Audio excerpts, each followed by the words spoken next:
Oh hey! Hello guys and welcome back to the channel where today we're discussing and ranking all 11 live action Star Wars movies. If you enjoy this video and videos like it, please consider hitting that subscribe button and then bell notification as well. Also whack on a little like on this video and comment down below how you would rank the 11 live action Star Wars movies. But without further ado, in 11th place it is The Last Jedi. I think you can argue that everything wrong with the sequel trilogy spans from this movie somewhere, because The Force Awakens sets up so much good stuff.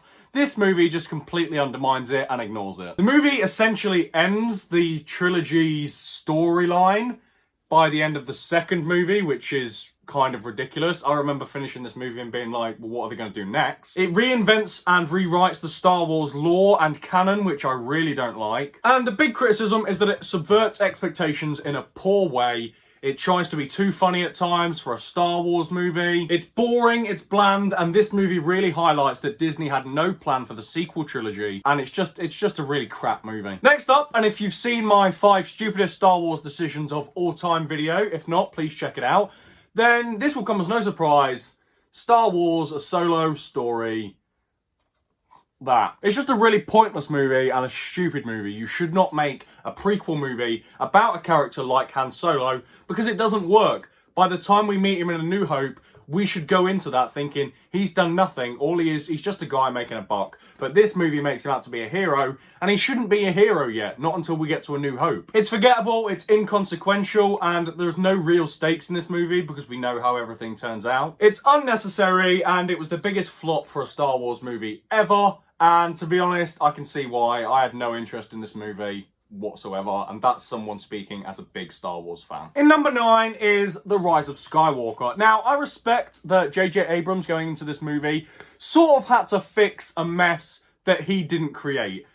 And credit where credit's due, you know, I think it does an okay job at wrapping up a trilogy that had no real plan and had sort of been left at an end point by the end of the last movie. However, my biggest criticism of this is that they brought back Emperor Palpatine for no reason, and again, it just completely rewrites Star Wars canon, that therefore balance wasn't brought to the Force, and it undermines Anakin's sacrifice. It's a little bit cobbled together in places, which I understand because obviously it was a mess by this point. But the reason that I had this movie higher than the other two is purely because it's entertaining. I watch it and I am entertained. And I enjoy it as a fan fiction spin on Star Wars, you know?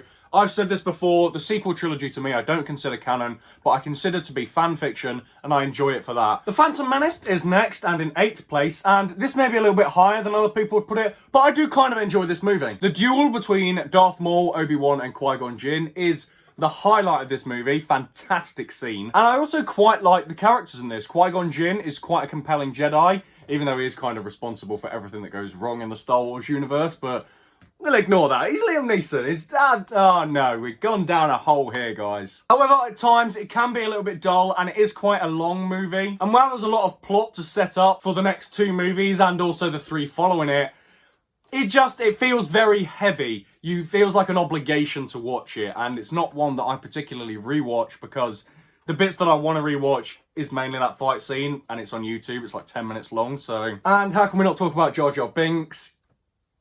In small doses is fine, but he's in this movie far too much, so it does weigh it down a bit. I was quite surprised that this movie came in at 7th place because I remember not really enjoying it at the time, but that is Rogue One, a Star Wars story. This is one of those movies that I've grown to love more and more as time has gone by, and I respect it more each time I watch it. The cast are a little bit forgettable in this, but to be fair, I don't really pay attention to the main characters in this because I'm not going in for them.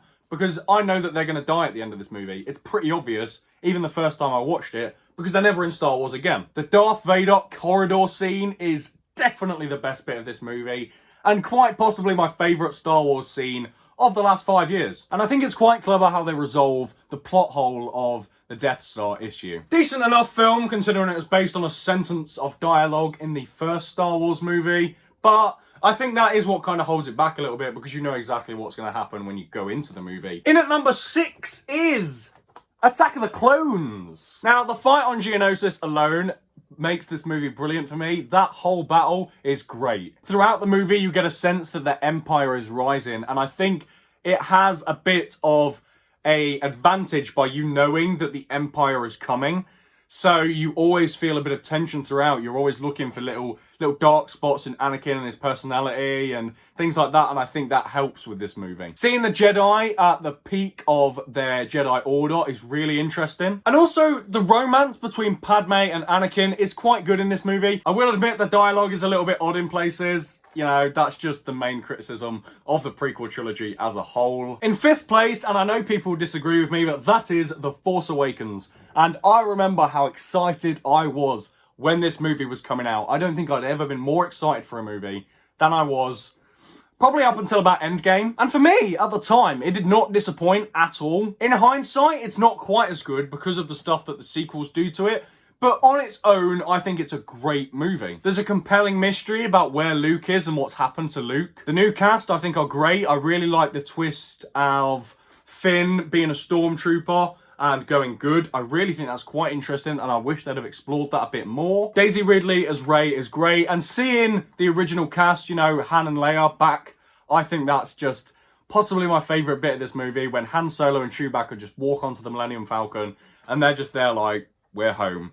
And you're watching it and you're like, you know what? You really are. Kylo Ren is a great villain in this. When he force holds that bullet in thin air, that's really cool. And I remember thinking, why has no one in Star Wars done that before? So when he did it, I was like, yes, someone's finally done it. Very entertaining. It's a real sort of modern interpretation of Star Wars without kind of undermining the rest of the mythos. And I really enjoy revisiting this one. Just missing out on the top three is Revenge of the Sith. And we finally get to see Anakin Skywalker go to the dark side and become who we know as Darth Vader. And again, going into that movie, knowing that's going to happen, it is quite tense. You know that that's going to happen. So it's kind of a bittersweet movie, because throughout the whole thing, you know this is going to go massively tits up. You know they're fighting a losing battle because you've seen the original movies. So that, I really think, enhances this movie. The fights in this are great between Yoda and Palpatine. I think that's a pretty good fight. I know it's memed a lot, but I think it's decent. And Anakin versus Obi-Wan on Geonosis,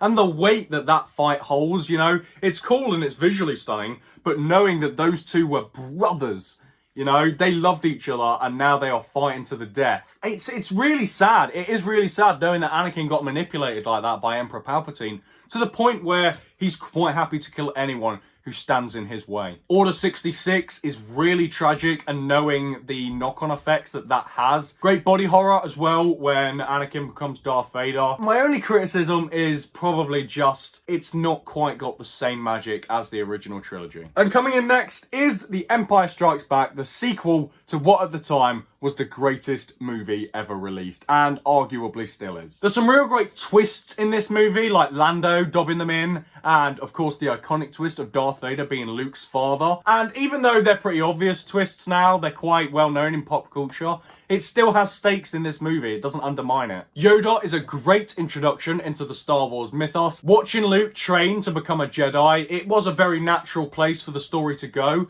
and his naivety in thinking that he's trained for a little bit so now he can defeat Darth Vader. And when he does go to Darth Vader and he loses, and that is quite an interesting thing about this movie. You know, it ends and the bad guys sort of win. Han's frozen in carbonite. Luke got beat down by Darth Vader. It ends and you're a little bit like, what are they going to do next? And not in the same way with The Last Jedi when you're like, there's no plot there. There's a lot of plot where this could go, but you have no idea how they're going to get out of this situation. And the runner-up is Star Wars A New Hope, the first ever Star Wars movie released that spawned this fandom that I love. It's a real space romp, you know? Nothing like this movie was released at the time, and it redefined the genre forever. You cannot understate that. Whether you like Star Wars or not, this movie did so much for cinema. And it still holds up to this day. All the effects are really good. Practical effects are great. This film, when it was being made, was an absolute joke to the studio, to the actors, to everyone except George Lucas. And no one wanted it to happen.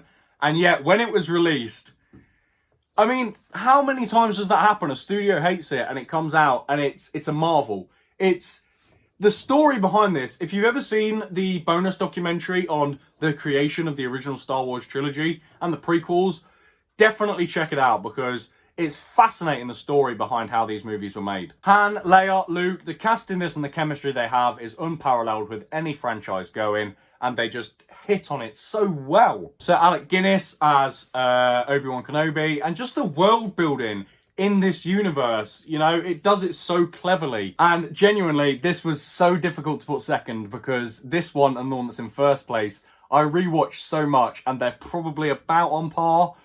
But the first place just tops it for me, and that is Return of the Jedi. Now, I will admit, I think the reason that this is in first place is somewhat to do with nostalgia, and I think that's fine, you know, you can love a movie because of nostalgia. And that is what tips this movie for me, because I remember me and my best mate Ben sat at his house and he put in the video of Return of the Jedi, and this was the first Star Wars movie I ever watched. He even lent me the video, and I think I had it for about 6 months because I just wanted to rewatch it and rewatch it and rewatch it, because I loved the film so much. That whole first sort of half hour at Jabba's palace and their escape from there is fantastic. It's so fun to watch. And seeing Luke as essentially a fully trained Jedi by this point, he's so cool in this movie, and it's... Oh, I'm gushing so much, because this is my Star Wars movie. Everyone has one, and this is my Star Wars movie that got me into it and made me love it. We finally get a full reveal of Palpatine, and he in this movie is so vile. He's so manipulative and clever. He's a brilliant villain. And he almost undermines Darth Vader, who is the greatest villain of all time in cinema. And watching that, it's like, damn, this guy means business. People criticise this film for the whole thing with the Ewoks. I love the Ewoks, so not a criticism for me at all. And the final duel between Luke and his father, Darth Vader, the tension in that scene, again, you know the weight of this. It's not just the Empire anymore. It's not just the fate of the galaxy. It does sound like Fast and Furious. It's family. Oh my god, plot twist. It's actually in the Fast and Furious franchise. That's why it's all about family. Unbelievable. And the resolution of what at the time was 3 films, but for me is now 6 films. I mean, it does it so well. It never feels forced or crammed or rushed. The resolution fits perfectly to the film and the saga as a whole. And Anakin's sacrifice at the end, that whole scene is so emotional. It's just a perfect film, in my opinion. And when it comes to Star Wars and films in general, I don't think anything will ever top Return of the Jedi for me. It's just that good. Thank you again for coming over to my channel, guys, and listen to me ramble on about movies. It means the world, and your support is so appreciated. We are so close to 100 subscribers, guys. So keep hitting that subscribe button if you haven't already, and that bell button to be updated on new videos. And until the next time, I will see you in the next video. Goodbye for now.